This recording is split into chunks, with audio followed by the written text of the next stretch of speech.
Barkanmu da wannan lokaci. To yau wani bayani ne mai sauƙi na zo da shi na ɓangaren wasa tsakanin ke da mijinki ma'aurata. Ku matso ku ji wannan wasan da ke da mijinki a kullum, shi isa nake cewa a kasance cikin tsafta da gyaran jiki. In dai za ki tsaftace jikinki, ko da yaushe mijinki ya dawo ya ganki tas-tas, ya dawo ya ganki cikin shiga mai kyau. Ko da kuwa kayanki ba wai kaya ne masu tsada ba, to ana so ya kasance kin zama na cikin shiga mai kyau. Kowa zai shigo ya ganki lafiya lau neat gidanki, ke ma kuma an ganki tsaf-tsaf da ke da yaranki. To wannan dai salon kwanciyar, salon wasan ba wani wasa bane mai wahala, sannan kuma yana da daɗi. Bayan kin tsaftace jikinki, kin yi brush, kin gyara headquarter, kin tabbata kin yi aski, kin sa turaren ƙamshi irin kamar miski a gefe-gefen farjinki, kin ɗauko kayanki kin sa. Dama ba a buƙatar wasu kaya masu nauyi, kayan bacci ne dai kamar riga da wando haka. Shi ma wannan ya kasance ba dogo ba, irin haka tiri-kwata daidai cinyarki, kamma ya ƙarasa cinya, kai ya ƙarasa kai gwiwa.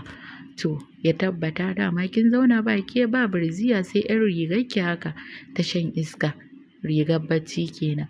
Za ki je ki kwanta, ku hau kan gado. Dama oga shi da ya kasance daga shi sai ɗan boxer ɗinsa, wandon shan iska, short nika ɗinsa ya kwanta, daga shi sai ɗan shan iska. Sai ki je kan gado ki zauna, zama za ki yi wannan wasan. Dama kun fara shafe-shafen ku tun a falo, kun fara rungume-rungume, kun yi hugging ɗin juna, kun yi waye, kun yi haka. Sai ku ƙaraso cikin ɗaki, ke sai ki zauna ta jikin gado, ki jingina da jikin allon gado. Shi kuma zai kwanta ne, ke kuma sai ki samu ki buɗe ƙafafunki, sai ya zo ya shiga tsakankanin cinyarki kamar zai kwanta a cinyarki. To amma ba fa a kan cinya zai kwanta ba, a nan headquarter a nan zai kwanta.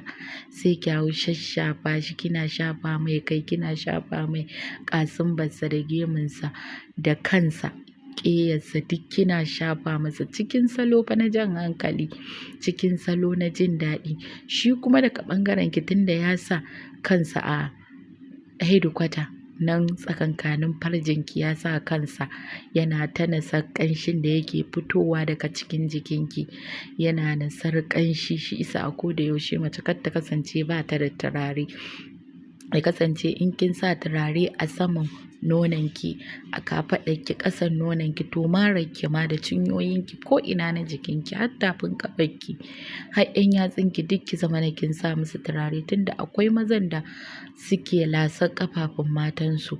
In dai kika kasance ke mai tsafta ce kuma mai yawan lulluɓe ƙafafunki ne, kin gane me nake nufi.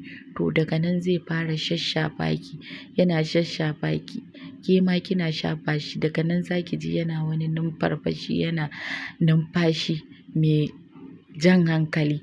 Ke ma kuma ba wai tsaya za ki ba, ci gaba za ki, kuma kar ki tsaya ke ma wai ki yi shiru. Ki ringa nuna masa jin daɗin abin da yake miki, ki ringa nuna masa wannan shafakin da yake, kina jin daɗi, kina a nan za ku yi ta fitar da sautinku, za ku yi ta fitar da sauti kala-kala. Shi yana yi, ke kina yi.